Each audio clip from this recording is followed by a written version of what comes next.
Musim NBA 2020 akan kembali berlanjut hanya dalam beberapa hari lagi. Beberapa tim sudah melakukan persiapan, mengembalikan touch dan feeling pemain terhadap bola basket, serta penyesuaian kembali cara permainan antar pemain NBA. Bicara tentang cara bermain pemain basket, setiap pemain memiliki cara masing-masing.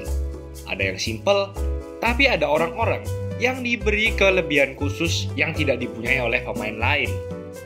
Di episode kali ini, Cerita Basket akan membagikan 7 kelebihan bintang NBA yang tidak dimiliki pemain lain. Sebelum lanjut, jangan lupa like dan subscribe channel ini ya. Simak ulasan berikut ini. Magic Johnson. Sebelum Magic Johnson, tidak ada satupun pemain NBA yang memiliki style bermain seperti dirinya. Seluruh penonton, pelatih, bahkan pemain NBA pun menjadi syok saat melihat gaya permainannya. Pemain bertubuh seperti Magic Johnson tidak biasanya bermain seperti gaya permainannya. Cara dia memberi assist, IQ, vision, semua yang ia lakukan mengubah pandangan banyak orang terhadap posisinya di tim, yaitu sebagai point guard. Magic Johnson hadir tidak lama setelah era Bill Russell. Namun tahukah kalian, tinggi Bill Russell dan Magic Johnson sama persis, yaitu 208 cm. Namun, dengan tinggi badan tersebut, posisi mereka sangat berbeda jauh di tim, di mana Bill Russell bermain sebagai center, sedangkan Magic Johnson bermain menjadi point guard. Di era Bill Russell, pemain dengan tinggi badan 208 cm mendominasi di area paint, seperti melakukan block dan close shot. Berbeda jauh dengan Magic Johnson yang justru handal dalam offense transisi. Karena biasa menjaga pemain point guard lawan dengan tinggi rata-rata 185 cm, Magic Johnson mudah sekali menjadi pemberi umpan terbaik dalam sejarah.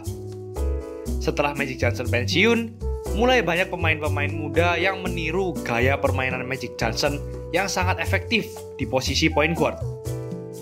Di era sekarang, pemain yang memiliki tinggi badan dan gaya permainan yang mirip dengan Magic Johnson, seperti Shaun Livingston, Penny Hardaway, Ben Simmons, namun masih belum ada yang bisa sampai dan menyamai skill Magic Johnson.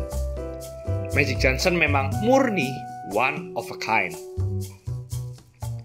Charles Barkley.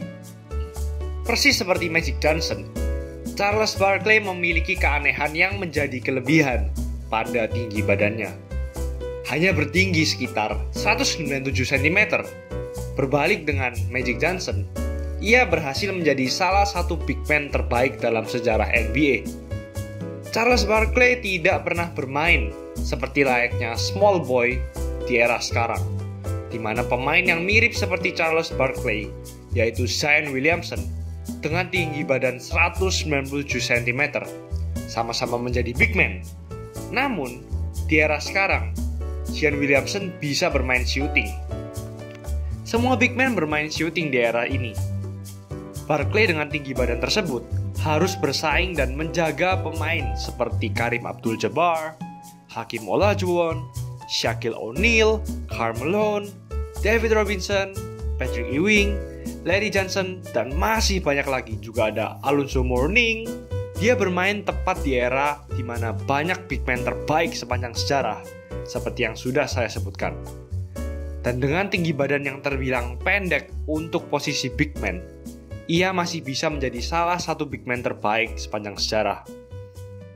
Setelah tahun pertamanya di NBA, ia bahkan tidak pernah mencatat rata-rata di bawah 10 rebounds per game selama karirnya. Dengan tinggi badan tersebut, itu merupakan hal yang fantastis. Charles juga merupakan one of a kind, dan ia juga salah satu pioneer power forward dengan size yang kecil. Tidak ada lagi orang di era sekarang yang bisa menyamai Charles Barkley. Yang terdekat mungkin Zion Williamson di era sekarang. Namun, mari kita lihat nanti beberapa musim ke depan ya. Dennis Rodman. Dennis Rodman sangatlah unik karena dia merupakan pemain yang tidak pernah memiliki bad games. Mungkin gaya permainannya lah yang membuatnya mustahil memiliki bad games. Dia tidak peduli dengan mencetak poin, dia tidak peduli jika ia tidak diberi umpan oleh temannya, dia tidak peduli dengan semua itu. Yang ia pedulikan hanyalah lawannya, dan bagaimana cara menghentikan lawan-lawannya. Dennis Rodman bahkan pernah memiliki sebuah pertandingan dengan 0 points, namun memiliki 28 rebounds.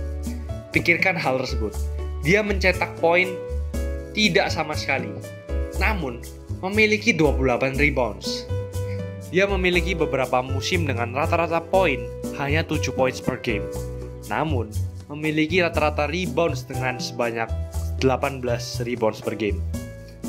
Dan jangan lupa, tinggi Rodman adalah 201 cm dengan berat badan 96 kg, sama seperti tinggi rata-rata shooting guard dan small forward di era sekarang.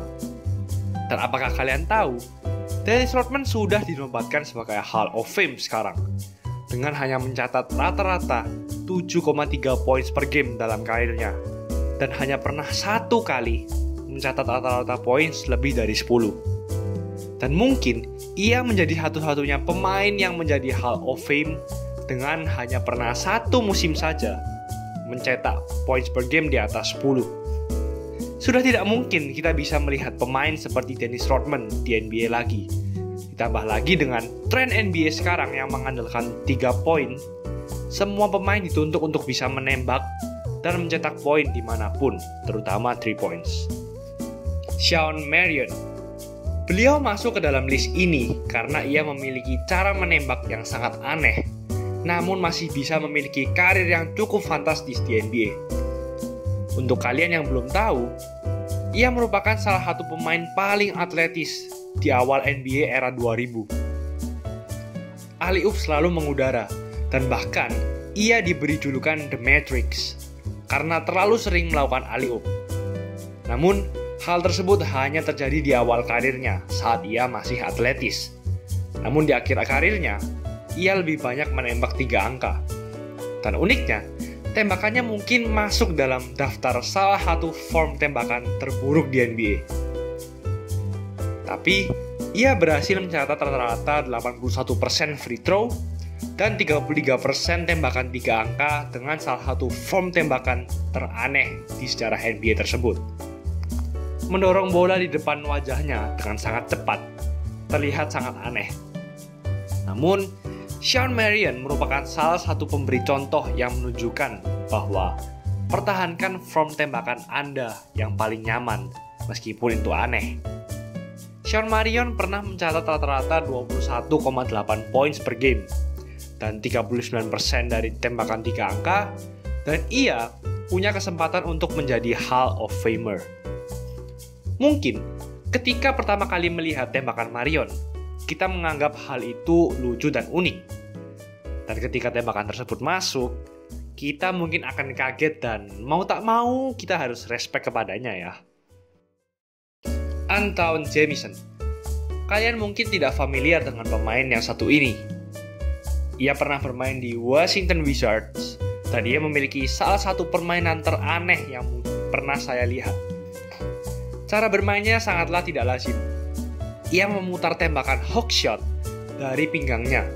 Dia melakukan bank shot dan runner dari posisi yang sangat aneh. Namun, dengan keanehan tersebut, ia mampu menjadi pemain yang efektif.